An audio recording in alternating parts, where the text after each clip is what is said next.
जरूरी है। नमस्कार दर्शकों, यह है MNS न्यूज नेटवर्क। मैं हूं आपके साथ आरती। आइए देखते हैं आज की कुछ खास खबरें। कर्नाटक के बाद यूपी में माहौल बनाने में जुटेगी कांग्रेस। जातीय जनगणना और ओबीसी आरक्षण को लेकर अभियान चलाएगी। कर्नाटक में मिली जीत के बाद अब कांग्रेस उत्तर प्रदेश के अपने पक्ष में माहौल बनाने में जुटेगी। इसके लिए पार्टी सूबे में जातीय जनगणना और ओबीसी आरक्षण को लेकर अभियान चलाएगी। गुरुवार को पार्टी मुख्यालय में सामाजिक न्याय के पुरोधा और पूर्व कैबिनेट मंत्री स्वचंद्रजीत यादव की पुण्यतिथि पर आयोजित कार्यक्रम में यह फैसला किया गया है। इस कार्यक्रम में प्रदेश भर में पार्टी के पिछड़े नेता और पदाधिकारी शामिल हुए। इस कार्यक्रम में यह तय हुआ है कि प्रदेश भर में जल्दी ही मंडल सम्मेलन शुरू किए जाएंगे। इन सम्मेलनों में जिसमें जातीय जनगणना और ओबीसी आरक्षण बढ़ाने के लिए जिलेवार आंदोलनों की रूपरेखा तय की जाएगी। सम्मेलन में मंडलवार नेताओं की जिम्मेदारी भी तय की जाएगी। जातीय जनगणना और आरक्षण बढ़ाने के लिए सड़क से सदन तक संघर्ष करने का खाका भी कार्यक्रम में नेताओं ने तय किया है। कांग्रेस के प्रदेश प्रवक्ता अशोक सिंह के अनुसार प्रदेश में पिछड़ी जाति के पार्टी पदाधिकारी और संगठनकर्ता पिछले 4 महीने पिछड़ी जातियों की छोटी छोटी बैठकें कर रहे। मुजफ्फरनगर, मऊ, देवरिया, इलाहाबाद, कानपुर और लखनऊ के इस तरह की बैठकें पिछले महीने में हुई थी। इसी क्रम में गुरुवार को स्वचंद्रजीत यादव की पुण्यतिथि पर जातीय जनगणना और ओबीसी आरक्षण को लेकर सम्मेलन हुआ, जिसमें 4 प्रस्ताव। अशोक सिंह के अनुसार पहले प्रस्ताव में कहा गया है कि सामाजिक न्याय की अवधारणा बिना जातीय जनगणना के पूरा नहीं हो सकती। लोकतंत्र को मजबूत करने के लिए जातीय जनगणना जरूरी है। दूसरे प्रस्ताव में आरक्षण की 50% की सीमा को तत्काल हटाया जाए की मांग की गई, ताकि पिछड़ी जातियों को उनकी आबादी के अनुपात में आरक्षण मिले। तीसरे प्रस्ताव में ओबीसी का आरक्षण बढ़ाकर आबादी के अनुपात में सुनिश्चित किए जाने की मांग की गई है। और चौथे प्रस्ताव में कहा गया कि पिछड़े वर्ग का उनकी सामाजिक आर्थिक स्थिति के आधार पर समानुपातिक रूप से पिछड़ा, अति पिछड़ा व सर्वाधिक पिछड़ा वर्ग में विभाजन किया जाए। अशोक सिंह का कहना है कि आज जो फैसला हुआ है उसके आधार पर प्रदेश भर में जातीय जनगणना कराओ, ओबीसी आरक्षण बढ़ाओ के नाम से सम्मेलन आयोजित होंगे। हम लोग चाहते हैं कि जातीय जनगणना कराई जाए। पार्टी के पूर्व अध्यक्ष राहुल गांधी जी जातीय जनगणना कराने का पक्षधर है और इस संबंध में आयोजित होने वाले सम्मेलन में राहुल गांधी तथा प्रियंका गांधी को भी आमंत्रित किया जाएगा। यूपी कांग्रेस अध्यक्ष ब्रजलाल खाबरी ने दावा किया है कि जल्दी ही मंडलों में आयोजित होने वाले सम्मेलनों की तारीख तय कर ली जाएंगी। आइए देखते हैं अगली खबर की तरफ।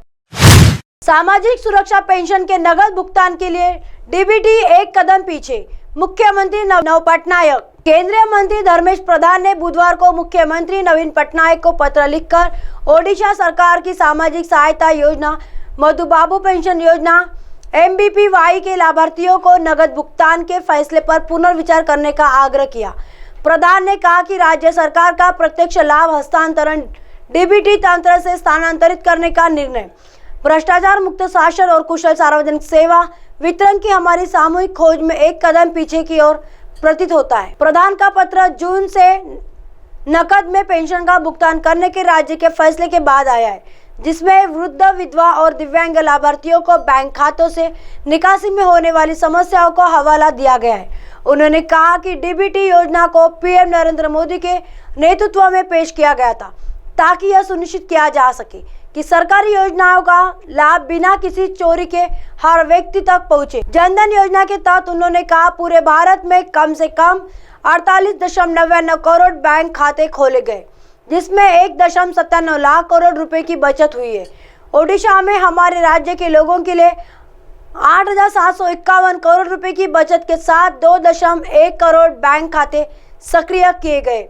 इसके अलावा ओडिशा में 1,45,48,473 रुपए कार्ड जारी किए गए हैं। उन्होंने कहा कि राष्ट्रीय सामाजिक सहायता कार्यक्रम के तहत सामाजिक सुरक्षा योजनाओं ने ओडिशा के लोगों को सुरक्षा जाल प्रदान किया है, सैकड़ों करोड़ रुपए के दाव का निपटान किया है और डीबीटी तंत्र के माध्यम से कई परिवारों को वित्तीय सहायता प्रदान की है। NSAP के तहत राज्य के 20.95 लाख से अधिक लाभार्थियों को डीबीटी तंत्र के माध्यम से लाभ प्रदान किया जा रहा है।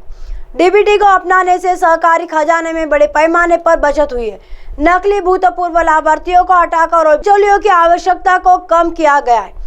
इससे लीकेज और डाइवर्जन को रोकने में काफी मदद की है और भ्रष्टाचार की गुंजाइश को खत्म किया है। यह कहते हुए कि ओडिशा ने केंद्रीय और राज्य दोनों योजनाओं में डीबीटी की तेजी से अपनाया है। उन्होंने कहा कि 2022 और 2023 में राज्य का कुल डीबीटी 8,135,018 करोड़ रुपए था और लगभग 1.95 लाख करोड़ लाभार्थियों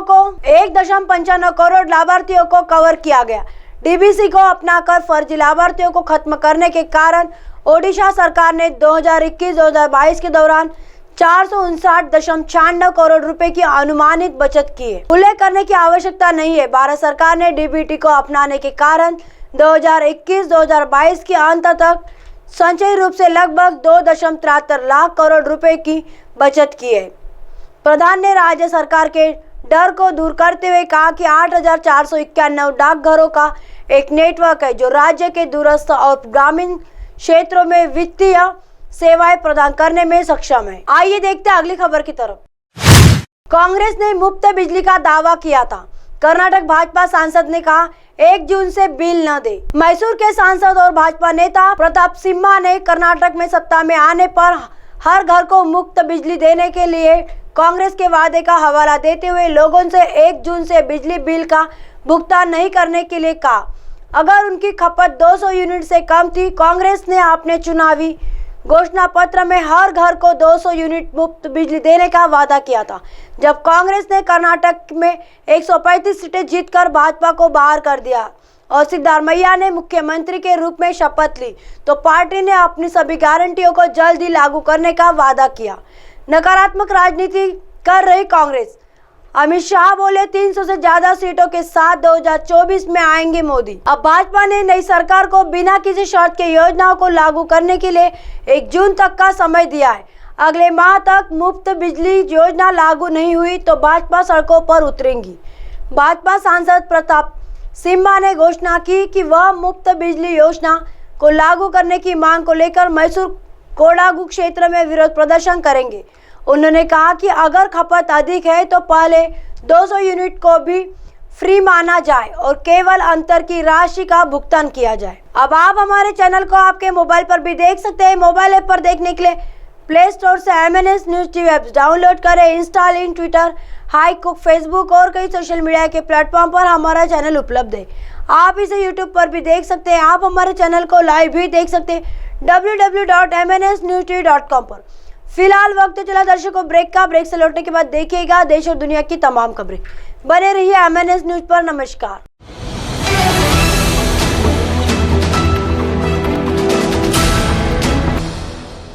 ये है MNS न्यूज नेटवर्क और आप देख रहे हैं MNS न्यूज।